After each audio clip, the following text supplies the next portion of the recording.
back here on the gantry for the feature we still haven't given a name to. I don't know, gantry chatter or something. You've got to run a social media competition this week, I think, Lewis. But our traditional post-game analysis, and we're reflecting on an 8-1 victory, an impressive 8-1 victory for the Pitbulls against the Invicta Dynamos. And we said there was maybe 3 or 4 minutes of sloppiness, but that's as close to a 60-minute performance perhaps as I've seen from this Bristol Pitbulls team. Yeah, I'm definitely looking forward to what Jamie Elson has to say. We come back. Obviously, the last game here was a good performance, a well-battled professional performance. They go on the road to Milton Keynes, and it's the opposite. It's a sloppy 5-4 win. It's a win, but to then come here and play, as you say, 54, 55 minutes of good hockey, Jamie Elson's going to be delighted by that. We've got to talk about Tyler Perry. Heartbreak he didn't get the shutout. In the second and third, he made good saves, maybe not a lot of saves, but in that first period, the Dynamos were in it. 8-1 looks like a blowout, but in that first period, he made some big saves. The score was only 1-0. You got to tip the hat to him. Yeah, as you say, it was only 1-0. He made 16 saves in that first period, and yeah, what more can you say? He kept them in the game.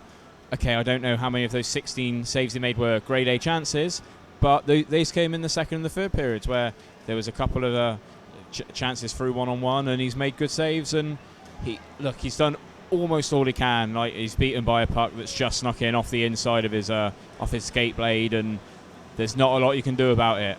It's very unfortunate, but a phenomenal performance, a deserving man of the match performance for sure. Something I noticed in commentary, and I referenced it to you. I'm not sure whether it was a scouting report or just good fortune tonight, but I think maybe 4 of the first 5 or maybe 5 of the first 6 goals went in high over the shoulder for the Pitbulls. There was some laser beam shots, but it looked like they were targeting the upper portions of the net, and it was effective. Yeah, Ben Clements seemed to struggle with that, especially. Ryder come in relief and played a fairly decent game. I think maybe he might want the Lloyd goal back, but I thought he played fine. Yeah, the Pitbulls just did well. They got bodies in front, shielded the puck well, shielded the eyesight of the goaltender well, and deserved to score those goals that they did score on the goaltender. A little bit of distraction from below, but we'll keep going. And you referenced it there, Lewis, and we referenced it in commentary. The Pitbulls, they did it against Slough, they did it against this evening, better than perhaps they've done it at any other stage during the season, getting bodies to the net for either deflections or just quite simply taking the eyes away from the netminder. Yeah, I mean, there's 2 goals that ring out very clearly. Obviously, the Smith second and the Moody tip. Whether that was goaltender interference, I think possibly. I'd like to see it back. Clements certainly wasn't happy. But yeah, it's just a good performance, executing what I assume as Jamie Elson has been telling them to do in the week, and a deserved 8-1 win from it. Invicta Dynamos short bench to a man, well, I know Mason Webster left the game early, but to a man who stayed on the ice, worked very, very hard, had their chances in the first period, but just got behind the 8 ball, and by the middle of the second period, they looked a very tired team. Yeah, I think once maybe even the 4th goal had gone in, you felt it was a tough task. They looked out of it, and it proved that way. I mean, I know they got the goal at the end of the third period, but for long spells of that third period, there was only one team playing ice hockey. It was attack against defence almost. But yeah, they played hard. They didn't let the Pitbulls win easy. Yes, the score makes it look that way, but it was very tight for the first sort of 24, 25 minutes. A quick 3-4 goals, and it got away from them, and those tired bodies did catch up with them in the end. If you watch the game back, and I invite you to do so, because there's some great hockey played by the Pitbulls, you'll hear Lewis and myself reference players earning their ice time. And what we mean by that, I guess, guys who don't normally take quite as much ice, like an Aaron Moody or a Carter Lloyd, they earned the trust of their coach tonight. They were defensively sound, they played well on the forecheck, and as a result, they got more minutes. And credit to both of them, they both got a goal.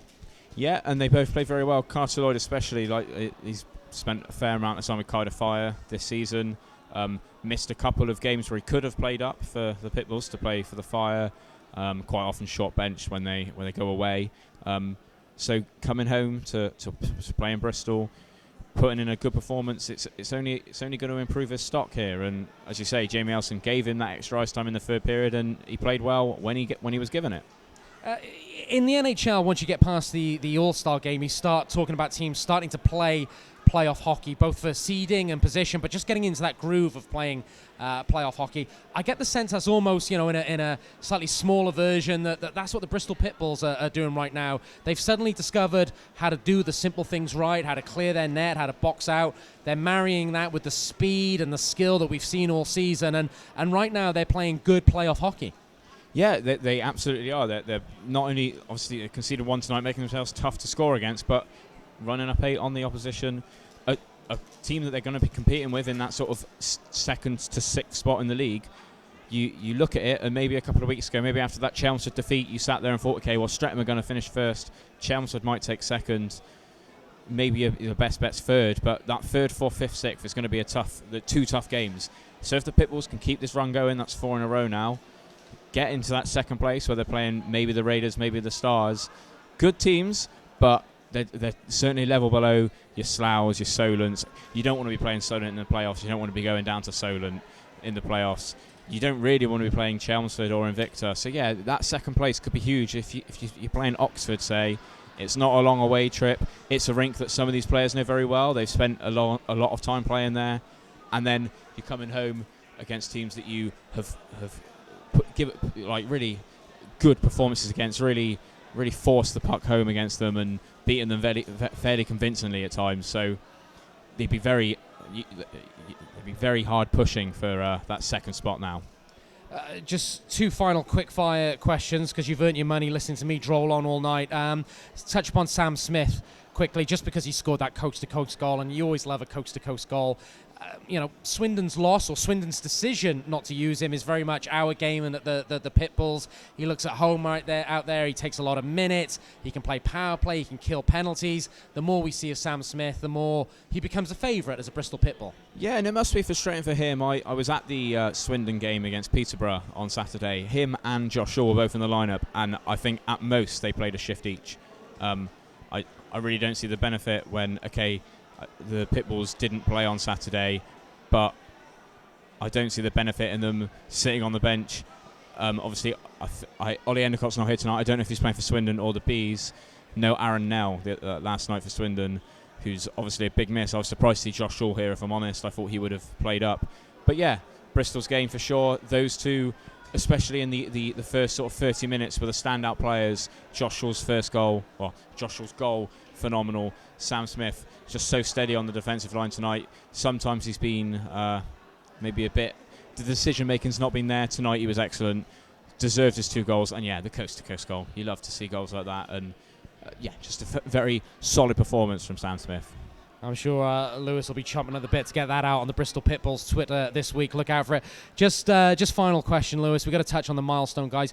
We talk about Richie Hargreaves a lot, and rightly so. We should praise him. Mr. 300 tonight, Mr. Bristol Ice Hockey, the work he's done. But I want to give a real pat on the back to Tom Asprey. 200 games, and one of those guys that goes under the radar, but I thought he was solid tonight. He pinches well. His gap control's good. He gets his stick in the lanes. He's a goalie's best friend. He blocks shots. Congratulations to those 2 guys. Yeah, very well done to both of them. Obviously, Richie, he's been here for the whole time. And Asprey, almost as long. 200 games, a phenomenal achievement for Asprey. You think a lot of the time that Bristol have played, when they've been on the road, they've been in the division below. So to step up, make that jump up to NIHL 1, he's done it with aplomb. He's not looked out of place at all, and second highest scoring defenseman for the team, despite being probably one of the more solid defensive-sided defenders. So what more can you ask from him? A good performance on his 200th game. Just remind me, as it stands on, it's around about 10 to 10 on Saturday night, how many tickets left for Streatham? I must admit, I haven't checked. The last time I did check, there wasn't a lot of multiple seats available. A lot of the standing was still available, so I'm going to go out on a limb and say there's probably still a fair amount of standing tickets available for a week's time.